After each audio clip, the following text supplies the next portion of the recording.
On the phone, Darren's on the Skype phone. Darren, good evening to you.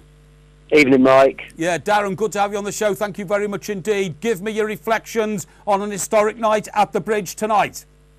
Very poor, very subdued, and in the end, I think very fortunate to go through. I think played a very poor Benfica side and made them look very good.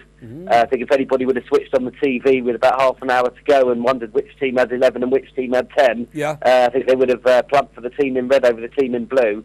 It was really, really very poor. And, I think against better opposition, we would have got out tonight, to be honest. Well, I'll tell you what, it's a very negative view of a game which could in some ways be historic, as you're going through now to a semi-final against the mighty Barcelona, probably the best team that we've ever seen in Europe. You're clearly not a happy man. Therefore, presumably, you don't give yourselves a lot of chance to do anything against Barcelona.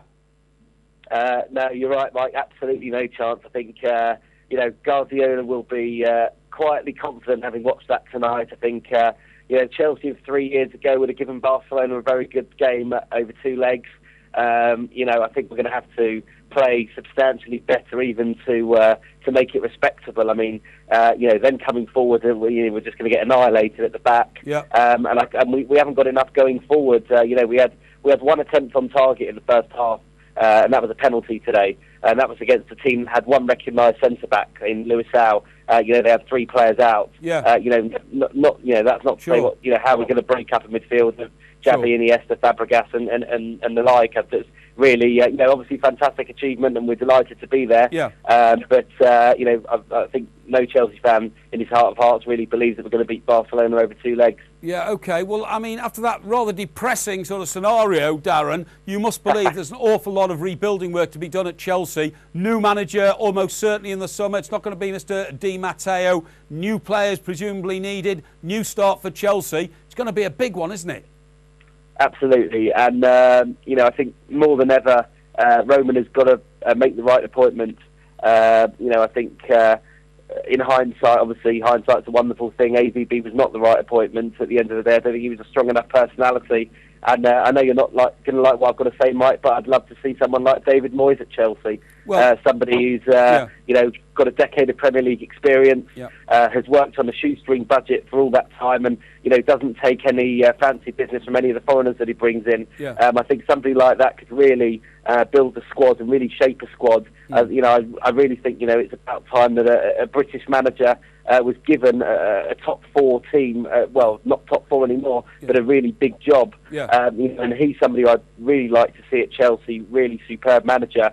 Obviously, Ken Wright wouldn't let him go without a fight, but, he's somebody who I think myself and a lot of Chelsea fans really rate highly. But you're right, there is going to need to be a lot of rebuilding work done in the summer, both on and off the pitch. That's right. Well, actually, I take what you say about David Moyes as a tribute, believe me. And I believe that if Mr. Ken Wright was approached by Chelsea, he would let David Moyes go. He realises that David Moyes has done a fantastic job for Everton over a decade and deserves the opportunity to go to a bigger club with much more money and major resources.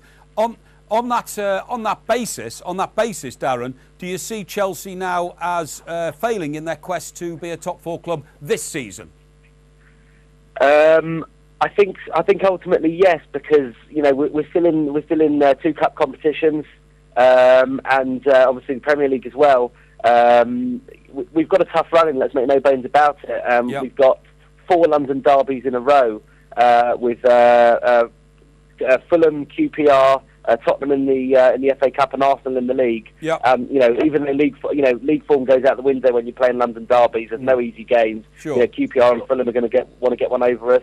I just can't see us with the squad that we've got being able to compete on all three fronts.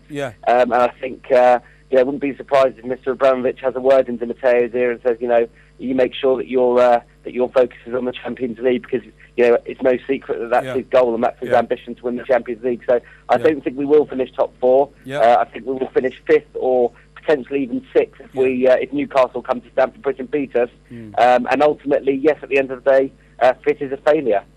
OK, Mr. Abramovich emerging, I think, in your mind as the problem, not the solution at Stamford Bridge, perhaps.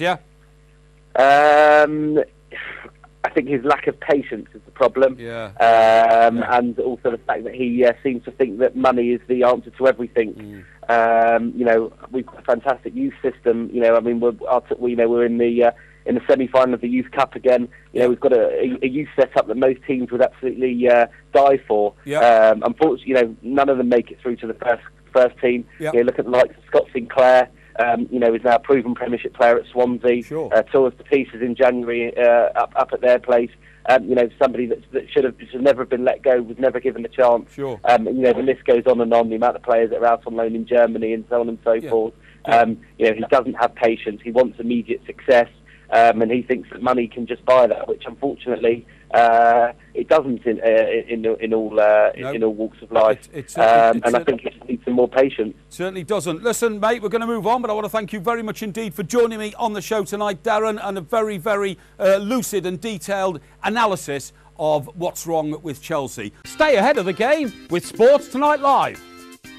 Don't miss a thing. Subscribe to our YouTube channel.